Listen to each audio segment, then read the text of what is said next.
अस्सलाम वालेकुम रहमतुल्लाह। दोस्तों, मैं आज आपके सामने एक नई वीडियो लेके आया हूँ जिसमें आप देखेंगे कि तेलंगाना के मशहूर एमपी जनाब असदुद्दीन ओवैसी साहब कि वो पार्लियामेंट में भाषण दे रहे थे।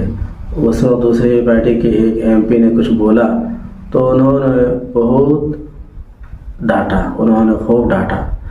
तो असदुद्दीन ओवैसी वो ऐसा इंसान है, वो ऐसी उनकी शख्सियत है कि हम जानते कि इंडिया टीवी के जो रजत शर्मा सर हैं, उन्होंने कहा कि असदुद्दीन ओवैसी वो ऐसा आदमी है कि लोगों ने कहा कि जब वो बोलते हैं तो ऐसा लगता है कि वो ज़ुबान से आग निकाल रहे, आग उबाल रहे। इसी तरह दूसरे लोगों ने कहा कि जब वो बोलते हैं तो हमारे दिलों की बात कहते। तो आप देखिए वो वीडियो जिसमें उन्होंने दूसरे पार्टी के एक एमपी को कुछ डांटा। Please sit down. I'm not yielding to you.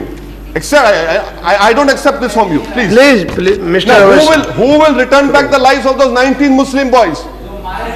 What will happen? What will happen to them? What will happen to them?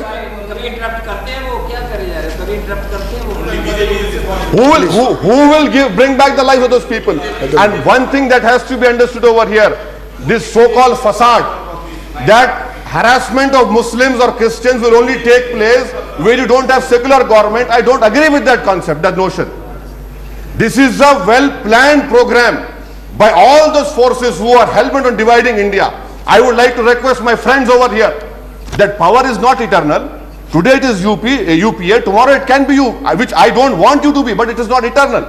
But what will be left of India, I say, if we continue with this politics of hatred, divisiveness, where you antagonize the whole one Muslim community, one Christian community, what will happen? It is you who are sowing the seeds of terrorism, it is not me, by your hate propaganda. And how is it, Mr. Honorable Home Minister, that after a bomb blast takes place in Hyderabad, within 10-15 minutes, your agencies selectively have their blue-eyed boys in all national newspapers, in all TV channels. Immediately Muslims are responsible. Muslims are responsible. Muslim areas have become a heaven of terrorists. Why can't you stop this, I say? This is a UPA government. This is a government led by Manmohan Singh. This is not a government led by Atal Bihari Vajpayee. This is what I conclude कर रहा हूँ. जरा सुनिए आप.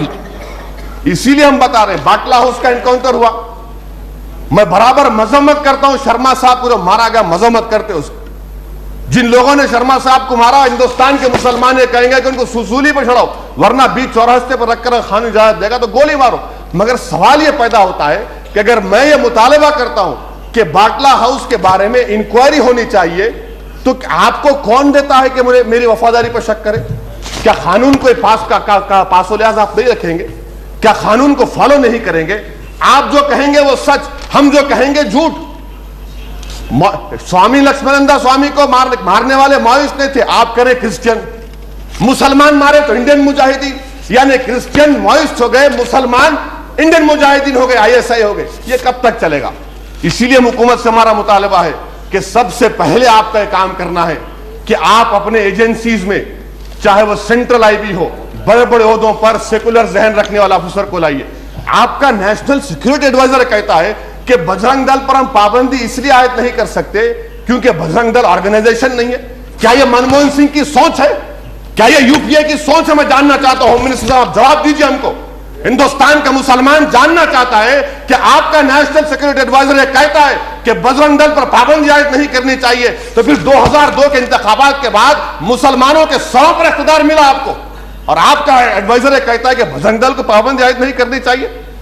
6 मुसलमानों को जिंदा जला के मार दिए आदिलाबाद में. मैं जाकर लाशें उठा, हिंदू वाहिनी के लोग. और आपकी हुकूमत सोच रही है तेलंगाना बनाने के लिए. अभी तेलंगाना नहीं बना तो हमारे जानों को मार के जिंदा जलाया जा रहा है. क्या आप तेलंगाना बनाकर हमको उन लोगों के हाथों में छोड़ देंगे लड़ते हुए? और याद रखिए, अगर तेलंगाना बनाएंगे आप तो यकीनन दोनों तरफ इजाफा होगा. सियासी तौर पर सियासी अरे अमेरिका से क्या मालूम हिंदुस्तान में. Please come to please conclude कीजिए मिस्टर ओवैसी. तुम बैठो. तुम please come to the subject. America से आके सेनेटर तुम क्या बात, हिंदुस्तान के बारे में विषय पर आइए, विषय से बाहर.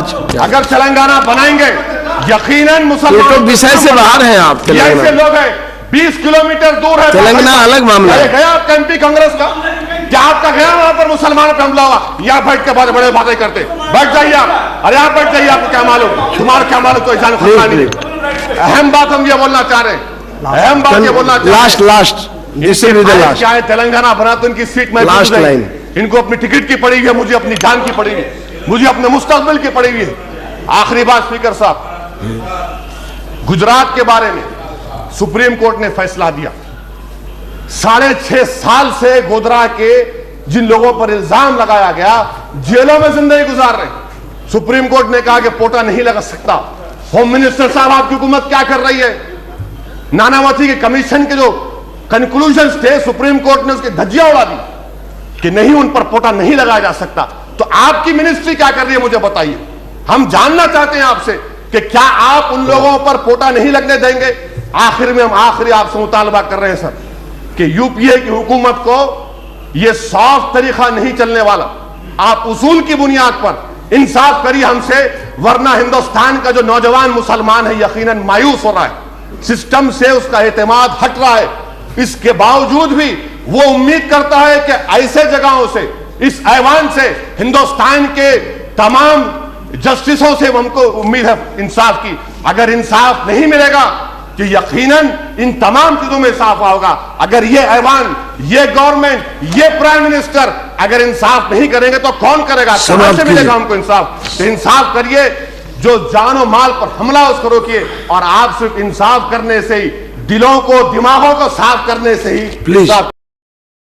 तो दोस्तों, आपने देखा कि असदुद्दीन ओवैसी साहब ने किस तरह बोले, और वो जो दूसरे पार्टी के जो एमपी है उसको किस तरह उसने डांटा। तो दोस्तों, अगर आपको ये वीडियो अच्छी लगी हो, लाइक करना, शेयर करना, सब्सक्राइब करना और अपने दोस्त अहबाब तक पहुँचाना।